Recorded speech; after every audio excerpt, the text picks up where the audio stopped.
Lugas, ang video natin ngayon ay tungkol naman dito sa pagtatahi ng sapatos. Kaya ipakita ko sa inyo kung paano tatahiin yung outsole na bawat tahi niya nakalak. Yung sinasadya ko po ito para naman makita nyo po kung paano po ako magtahi ng sapatos na nasa ilalim ang tahi na palaging nakalak yung tahi. Ginagawa ko yun guys kasi naisip ko kasi na pag hindi ko siya ilalak, mas lalo na dito sa ilalim yung tahi, kahit kakanalan po natin yan, tapos mapudpud na yung kanal, tapos nakalutang na po yung sinulid, may posibilidad po na maputol po yung sinulid. Once na maputol yung sinulid, tanggal na po yung tahi mo doon. Kaya ang ginagawa ko pag nagtatahi ako ng sapatos na dito sa ilalim ang tahi, nilalak ko po palagi. Ginagawa ko to kasi kadalasan siguro sa mga nagtatahi hindi naman naglalak. Kahit makina machine yung ginagamit mo, hindi po naglalak yan bawat tahi. Nilalak lang yan pag dating na dito sa ending. Ito, kinakamay ko naman. Technique lang to guys sa akin na to, pero i-share ko lang sa inyo kung paano po ako magtahi ng nasa ilalim na palagi nakalak. Kasi pag ilak mo kasi yan guys, yung tahi mo bawat tahi mo, ilalak mo. Kung maputol man ang isang tahi dyan, hindi po yung tuloy-tuloy. Medyo mapigilan pa po yung iba kasi palagi siya nakalaki. Kaya yan ay ipakita ko sa inyo. Pero siguro alam nyo naman siguro kung paano maglak pag nagtahi tayo kasi from the beginning, naglalak lang tayo pagdating sa dulo. Kung ano mo yung ginagawa mo sa paglak sa dulo, tapos magtahi ka na katulad sa akin na galing mula sa umpisa hanggang sa dulo, lock palagi. Yun ang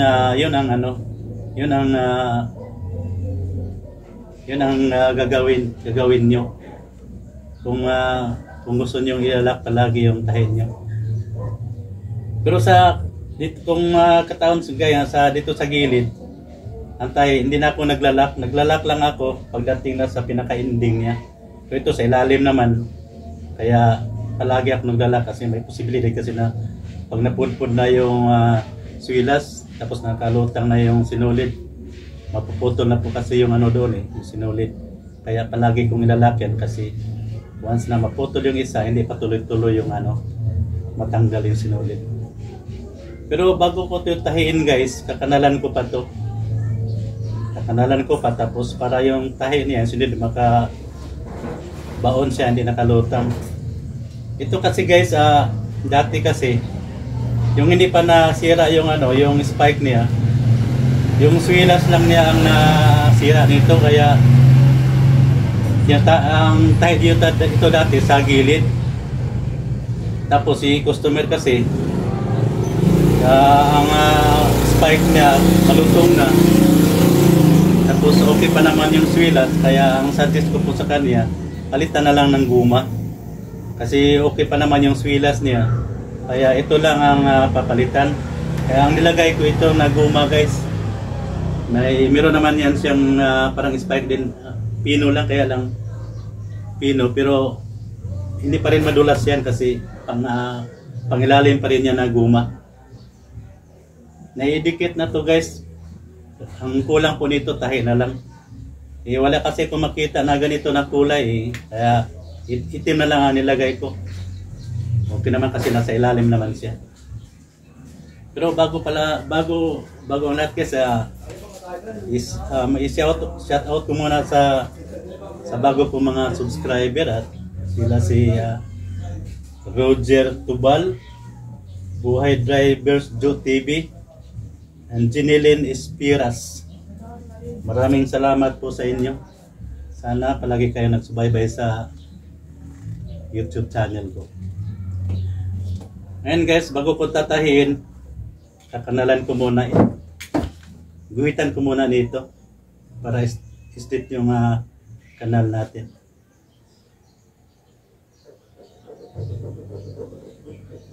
Ganito lang paghawak guys. Yes, para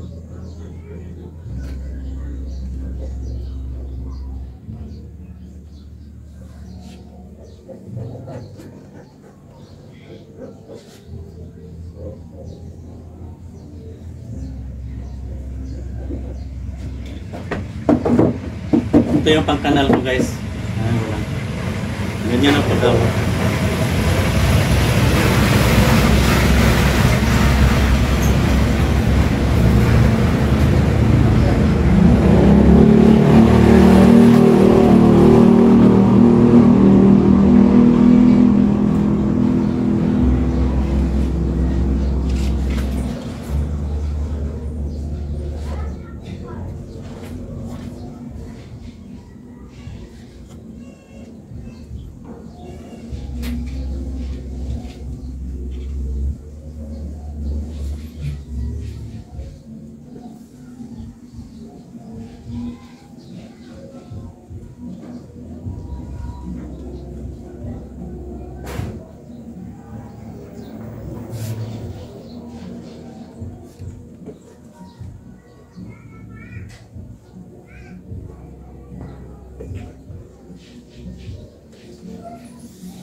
Yan guys, may kanal na po yan.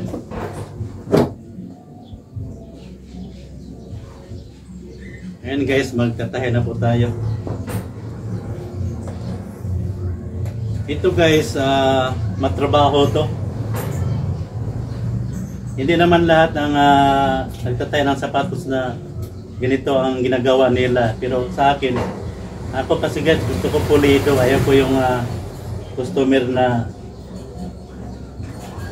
yung gawa ko na nasira kagad tapos balik agad sa akin, paayos na po, paayos naman ulit. Hindi yun ang habol ko guys. Ang sa akin, di bali matagal silang bumalik sa akin, basta importante yung hindi pa masira kaagad na yung gawa ko, di bali matagal bumalik, basta importante matibay lang. Kaya ginagawa ko to para naman na ang customer hindi siya lugi sa pagpaayos ng sapatos niya. Bago natin tahin guys, tanggalan muna natin ang insole. Ito yung insole niya. Tanggalin muna natin to kasi yung tahi dito tagos yan dito para pagkatapos ng tahi matakpan ito, hindi masakit sa paa.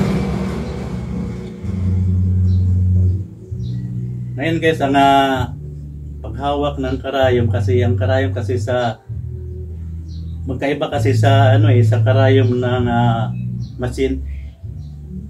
Hindi kasi ito bilog guys medyo flat yan Yung sa machine naman bilog yun. At saka matulis lang. Ito naman siya matulis pero may patalim po dito sa gilid. Kaya ang technique po dito pagtahi guys, kailangan naka side view po siya. Nakaganyan siya guys, nakaganyan.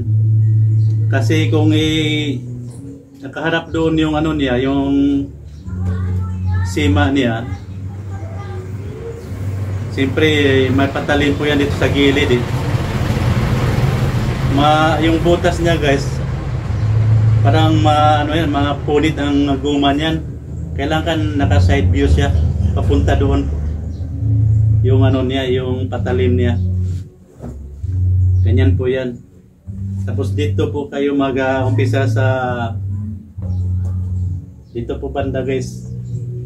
Nasa inyo naman yan kung saan kayo mag-umpisa, pero sa akin kasi dito po nag-umpisa sa dito na side. Parang ganyan kasi yan. Dito po banda nag-umpisa ng tahi.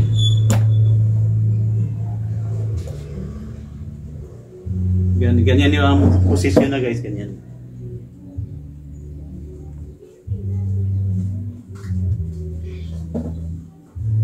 Tapos ito yung sinulid. Pagkahawak ganyan guys, ganyan. Pasok mo po yan sa ilalim, doon sa may sima. Pag ganun po yan. Sabit mo doon sa may sima, tapos hilain mo. Bali ganyan ang posisyon niya. Tapos sabaan natin ng sinulid guys kasi naglalak tayo palagi. Kung hindi lang tayo naglalak, mga ganyan ang isang ikot.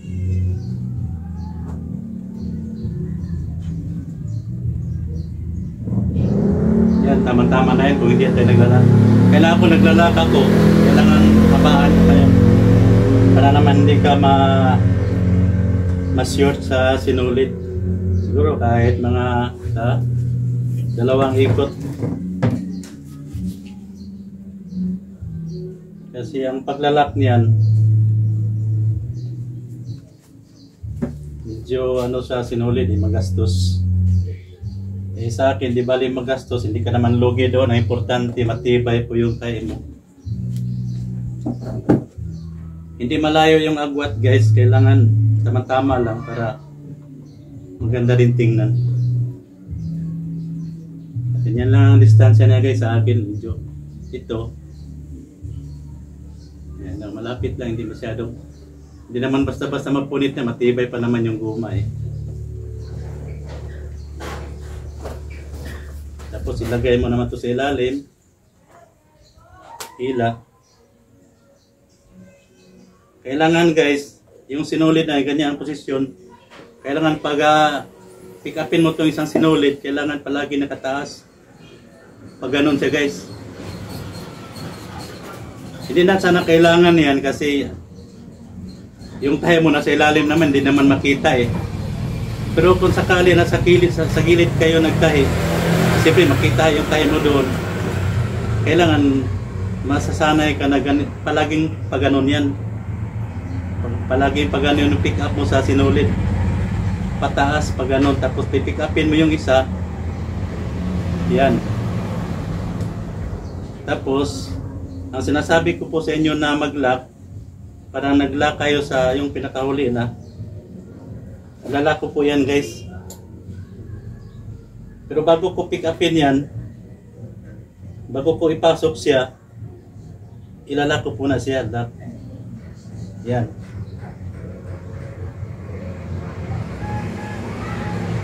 Kita nyo guys. Nakalak yan guys, nakalak. Tapos hila. Kailangan guys nakabaon yung nalak mo. Nakabaon yan. Ang ibig kong sabihin na kailangan hila kasi pag napudpud na po yung guma na yan, itong tahi mo, maputol yan. Putol yan. Kung hindi mo hila, lahat ng tahi mo dito, tuloy-tuloy po sa matatanggal yan tuloy-tuloy. Hindi man bigla. Pero doon po mag-umpisa ang tanggal ng tahi mo. Lalo na pag natanggal na yung dikit, bumigay na yung guma niyan. Pero kung mo nakalak siya, kahit isa, dalawa, tatlo matanggal yan, o hindi naman sabay-sabay, natanggal, naputol yan. Yung iba dyan, hindi pa rin siya bumibitaw kasi nakalak siya palagi. Bawat butas, nakalak siya. Ganyan nga sa ilalim ang position sa pag-pick up ng guys, pag-pick up ng sinulid sa kumbaga, ito yung inner, ito yung outer. Parang ganyan yung pag-pick up, hawak dito. Tapos pasok mo yung karayom. Pag ganun yan siya, pag ganun. Ganyan. Hila. Kaya ang posisyon sa karayom niya, palaging ganyan. Nakaganyan siya palagi. Nakaharap po doon. Tapos yung butas niya, palaging yung, kasi malapad kasi yung karayom, palaging nakadoon yung niya, posisyon sa butas. Mapunit man siya, doon banda, hindi dito sa gilid. doon. Ibig sabihin hindi masira yung dito na side sa left side na ano, butas. Tapos tahi na naman. Pasok na naman. Hila. Ibig sabihin, ganyan palagi nakaganin ni guys, palagi nakaibabaw to, ganun. Pero kung ilalak ko siya palagi, ganyan ang posisyon niya, ano pa rin siya, pero lock pa rin. Medyo matrabaho guys, ano? Lock, sila naman. Bali, dalawang step na po yan. Maputol yung isa hindi pa maputol lang kasi nakalock siya palagi. Hanggang matapos yun guys, yun ang ginagawa ko. Hindi po yan karaniwan kasi maliban sa yung iba, hindi naman sobrang nagmamadali siguro kaya nakakatipid din ang sinulit. Hindi na kailangan mag-lock. Ako naman gusto ko pulido yung tahi ko. Lalo na sa pag ilalim ang tahi, yan ang ginagawa ko. Sabi ko, sa ilalim lang ako, pag ilalim lang ang tinatahi ko, naglalakad po sa gilid naman, hindi ako naglalakad kasi hindi naman na matamaan sa simento yan, sa gilid naman. Dito lang ang pinaka-importante. Kailangan nila. Ha? Nakabakasyon. Naman. Ay, yung dito, Oo. Saan? Sa Iloilo. Yan lang guys ha, basta ang palagi kong sinasabi sa inyo, pag hindi kayo naglalak, palaging nakaganyan, palaging pataas. Sige, okay. Kala ko Pataas, kasi pick up. mag-ano ko sa buhok Ganyan. niya. Hila. Kasi yung dito niya sa bandang Yan. gilid, nag-wave. Pero hindi ko muna gawin yan ngayon kasi maglalak muna ako. Pakita ko lang sa inyo na ganyan ang pattern niya. Hindi yung nakaganon, hindi yung nakaganon. Sige, thank you talaga. Ganyan talaga ang Alam ko kasi nandiyan. Thank you.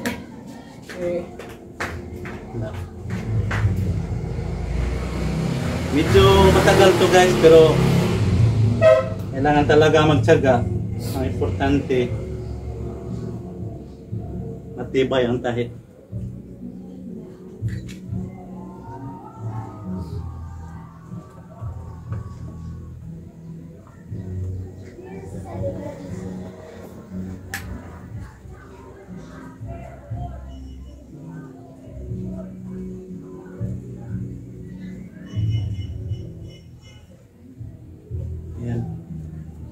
Kailangan nakabaon yung mo. Hindi naman kailangan napatagusin pa dito yung sa gitna lang siya.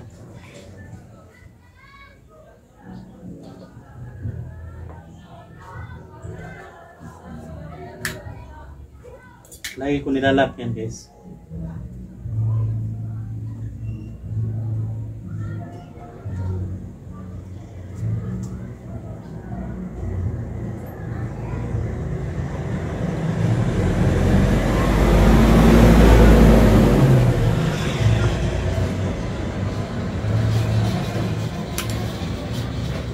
Ako guys, nagkakamay lang ako ng kinakamay ko pagtahi pag nasa ilalim yung tahi kasi wala naman ako masin na pangilalim. Yung masin ko sa gilid yung tahi niya, hindi naman pwede sa ilalim yan. Kaya kinakamay ko. Saka may pagkakataon po na maila ko yung tahi ko. Kasi kung sa masin pa to tinatahi guys, hindi to mailak. Mailak mo lang to pagdating sa ending. From the beginning to ending, doon ka na maglalak. Hindi naman masin siya. Kamay naman yung ginagamit. Kaya pagsamantalahin ko lang na ilalak ko lang palagi para naman pulido.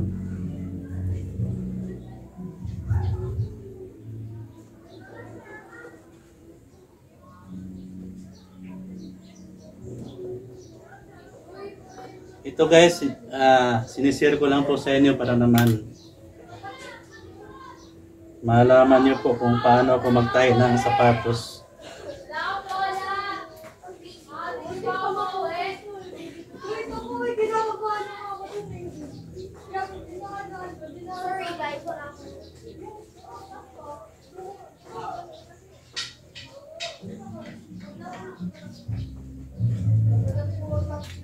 Kasi pag ganito kasi ang ano guys, lalo na pag spike yung tatahiin mo, ikabit mo.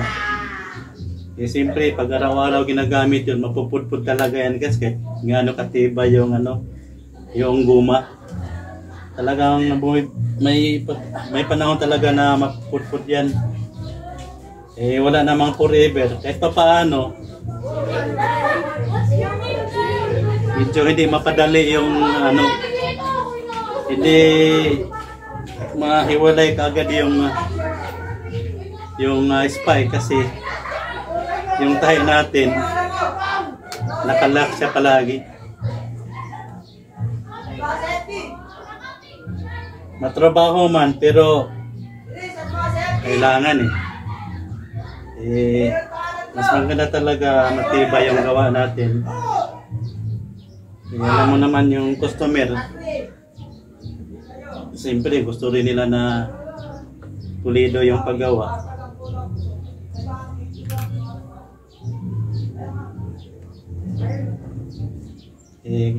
Naghabol tayo ng customer guys Kailangan natin gandahan na yung trabaho natin para kahit pa paano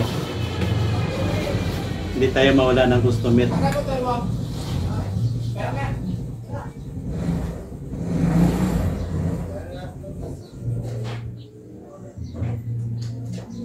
Madali lang to guys kasi ang pag-lock nito pareho lang kung nagtatahi kayo ng sapatos, kung paano kayo mag-lock sa pinaka-ending. Yun pa rin ang ano dito. Ganito pa rin ang procedure.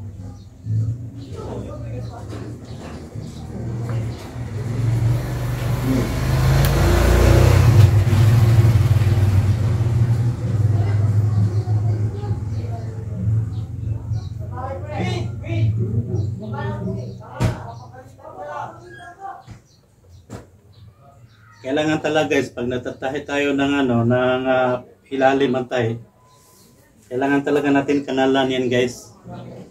Hindi pwede na tatahin natin kaagad, hindi pwede kasi nakalutang po yung sinulid yan. Maputol kaagad yan, mapupudpud yan, matamaan sa simento yan, kaya kanalan talaga natin yan. At saka yung kanal na yan, tamang-tama po na yung sinulid nyo makabaon, hindi siya nakalutang.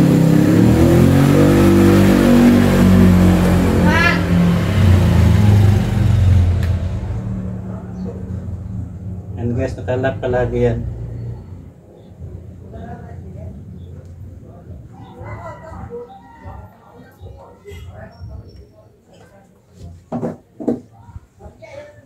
Ito guys, pwede naman hindi na ito tahiin Sa akin kasi, pinaliwanag ko naman sa customer ko na pwede naman hindi tayo kasi dikit na dikit naman yan.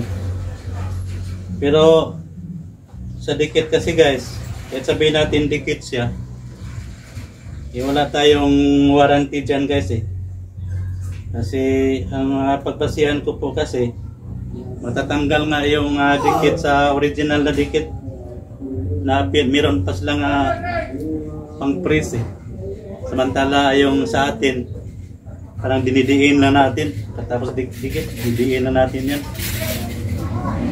Kaya pinapaliwanag ko sa customer na kailangan talaga tayo kung okay naman sa kanya na kung sabihin niya na hindi na natayin, pwede naman. Kasi meron kasing ibang customer na takot po sila na malagyan ng tubig sa ilalim. Kaya yung iba dyan, hindi na nila kailangan pang tatayin. Pero kung pumayag yung customer guys, yan, pwede natin tayin.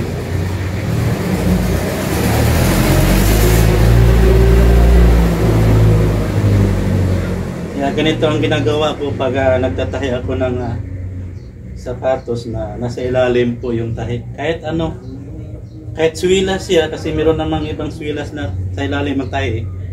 Hindi lang spike. Ganito pa rin ang ginagawa ko. Nilalak ko po palagi. Kasi ang iniisip ko po kasi, pag napudpud na po yung guma, ang una po matamaan doon yung tahi po. Kahit gaano katibay yung sinulid mo, Pag natamaan ng simento yan, mapuputol talaga yan. Siyempre hindi na po nakabaon yan kasi budbud na po yung guma, wala na yung kanal mo eh. Sa akin naman, may maputol man na isa dyan sa kanila o dalawa tatlo, hindi tuloy-tuloy po yun. Ano pa rin yung ibang tahi dyan. Hindi pa rin matanggal. Kahit putol na yung iba.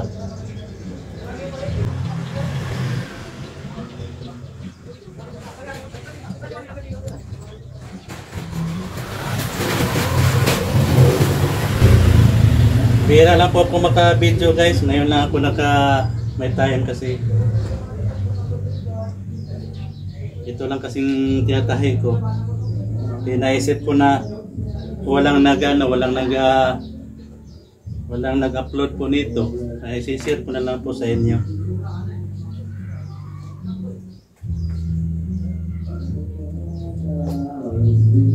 Kanya-kanya naman po tayong technique guys eh, pero ito po kasing ginagawa ko, sinishare ko lang po eh.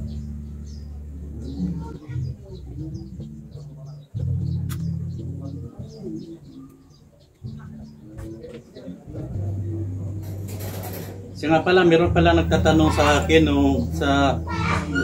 sa isang video ko, may nagtatanong po doon na paano daw magdikit ng swilas. Nagdikit po kasi ng swilas, rugby po yung ginagamit ko guys. Ang first step po doon, tinatanggal ko po yung mga dating dikit. Niliha ko po yun guys. Pero hindi yung yung aceton, pwede naman makatanggal ng mga dating dikit yung rugby. Lagyan mo ng aceton tapos iliha mo, matatanggalin. Pero matagal kasi guys eh. Kaya ang ginagamit ko dyan, pag nagtanggal ako ng mga dating dikit, kailangan kasi malinis yung tanggalin mo yung dating dikit, magkabilaan kasi ang lagay ng pangdikit mo dyan eh. Ginagrinder ko po yan, pagtanggal sa dikit, ginagrinder ko yung grinder ko na maliit. Hindi yung malaki, yung maliit na ginagamit ko nung meron namang grinder na maliit lang, parang bullpen, para matanggal yung dating mga dikit.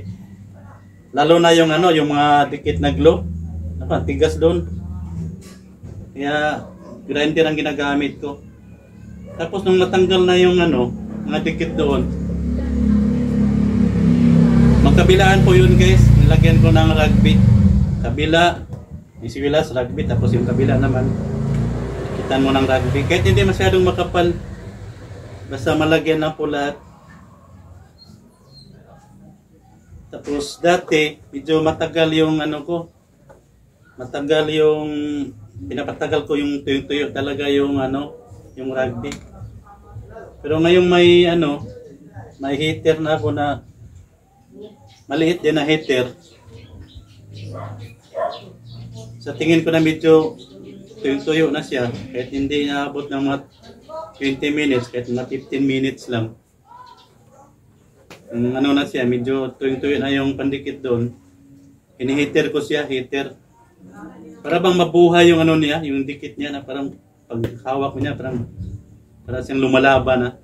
Pero sa tingin mo, hindi naman siya basa. Tuyo na siya, kaya lang, hini-heater ko lang saglit. Tapos yung kabila, hini-heater ko. Ayun. Doon ko pa siya ilagay, idikit ko siya. Tapos pinipress, pinaano ko siya guys, pala kalimutan na tuloy na mag-lock.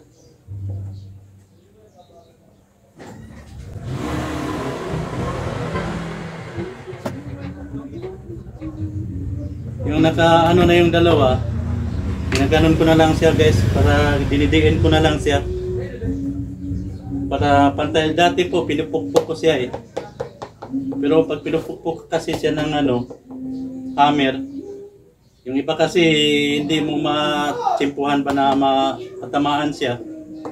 Kaya ang ginawa ko nung nailapag ko na yung dalawa, ginaganon ko ito ng handle ng pangatahe ko guys. Dinidiin ko na lang siya. Pag ganon. Mula dito hanggang dito.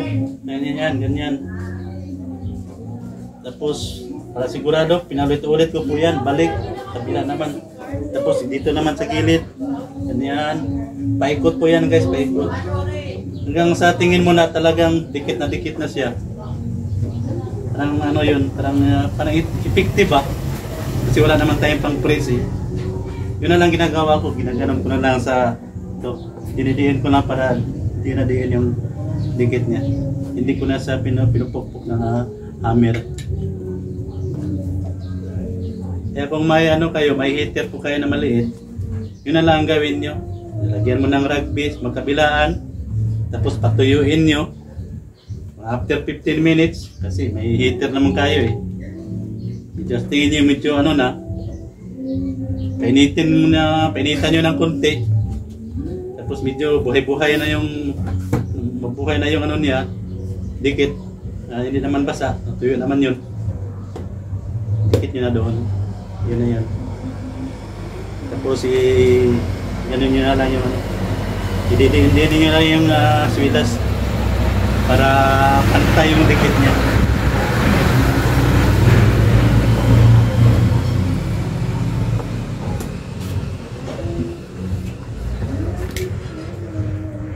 Basta yun lang ang teknik ko, yun sa akin lang yun na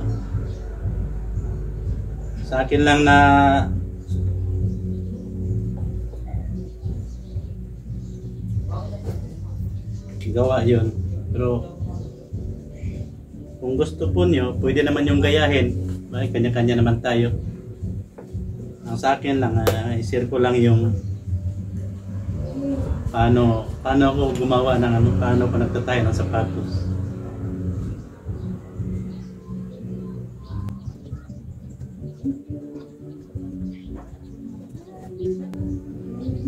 Ganyan guys, ganyan.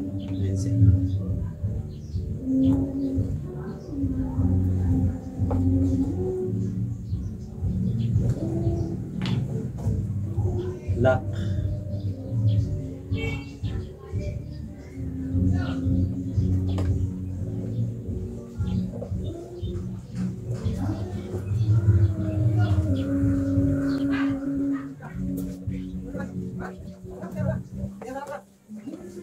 Balat kasi ito guys, kaya paborito ng customer eh. Kaya pinalagyan niya ng guma kasi naghinayang siya. Sabi ko sa kanya, sir, wala tayong maipalit niya na katulad niyan. Pwede naman siguro itim lang ng guma, sir. Pwede naman pang swilas naman yun. Pumayag naman siya. At saka sayang din guys na palitan lahat ng swilas. Kasi hindi pa po sira dito eh. Kahit tahin na po yan, pero hindi pa sira, buo pa. Ito lang na po rin, malutong na po siya.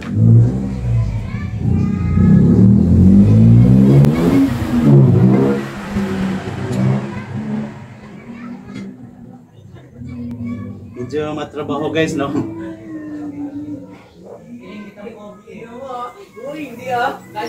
Parang kung siguro kung marami kang gawain, parang gusto mo nang ayaw mo nang ilak eh. Kasi parang abala sa oras. Pero sa nasabi ko na, di bali matagal, di bali matambak yung gawain ko. Importante, pulido lang yung gawa.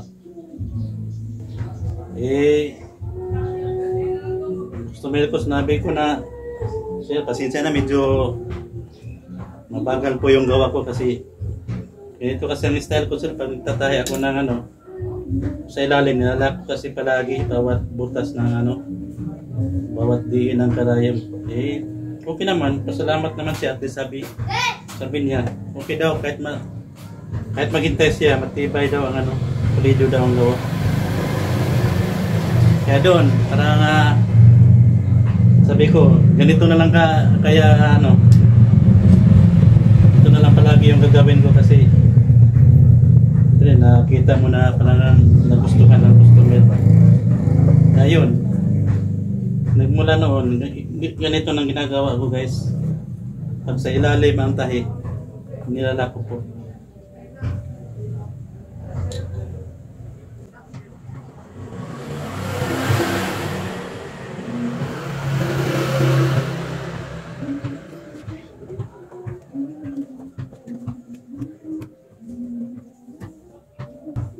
Sana yung mga nanood sa akin, paki-subscribe naman sa YouTube channel ko. Kung pwede, paki-share na lang para naman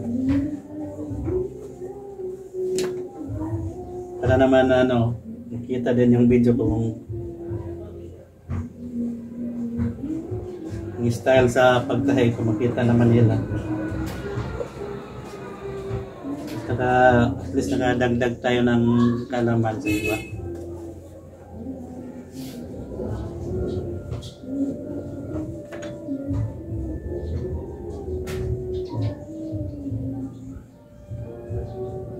Kahit matagal siya guys, at least matapos din. Ito paano pulido yung gawa natin.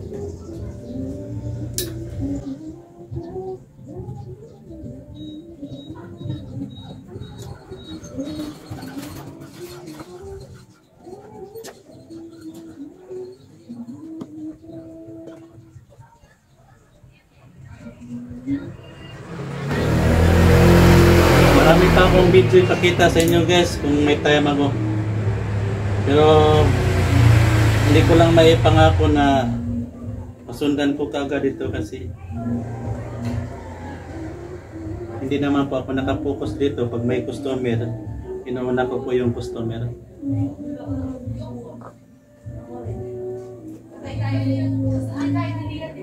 Ito lang, talagang pinupursige ko lang na ipakita sa inyo kasi kadalasan kasi ng video ko sa machine po ako nagtatahi versus ito naman sa ilalim, kaya pinupursige ko na ipakita sa inyo para naman makita nyo po kung paano po ako magtahi ng sapatos na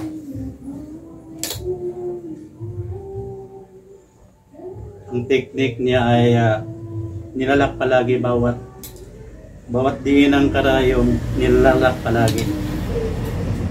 Dito na po nagtatapos yung tahi guys kasi dito yung beginning natin. Paikot. Dito naman ang ending natin. Hindi naman to machine, katulad ng machine na pag dito yung beginning mo, pasubrahan mo pa ng mga 3 step o 3-4. Ito naman hindi naman sa machine. Kamay naman, kahit dito ka na sa mag-ending sa pinaka-umpisa na tahi, okay na yun. At kahit hindi mo na pasubrahan, pwede na kasi palagi ka naman naglalaki. Bawat butas mo, lock naman eh. Yan ang ibig kong sabihin guys na yan, buo na yan. Tutuloy natin guys ha. Kasi so, hindi tayo na sure sa sinulid guys eh. Kasi mayroon kasi magdugtong eh. Makita na gusto magdugtong yung tayo mo. Parang sabihin, nagtitipid ka ng sinulid. Hindi ka na logi dito, ganitong kahaba yung allowance lang yan guys. Puputulid mo muna.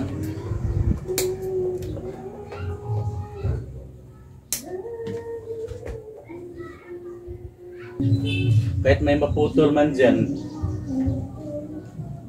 may matira pa rin. Hindi pa rin na matanggal lahat yan kasi nakalaks yan. Ito yung kabuuan ng tahi ko guys. Tama-tama lang yung ugwat sa tahi niya. Hindi masyadong malapit, hindi rin masyadong malayo. Hanggang dito na lang eh. Sana hindi kayo magsawa sa susunod ko ba mga video. At kung pwede nyo i-share o like. Saka mag-subscribe naman kayo sa YouTube channel ko. Yung sa Facebook page ko, Dodoy Locksmith and Shoe Repair. YouTube channel ko, Pedrito Amora. Salamat.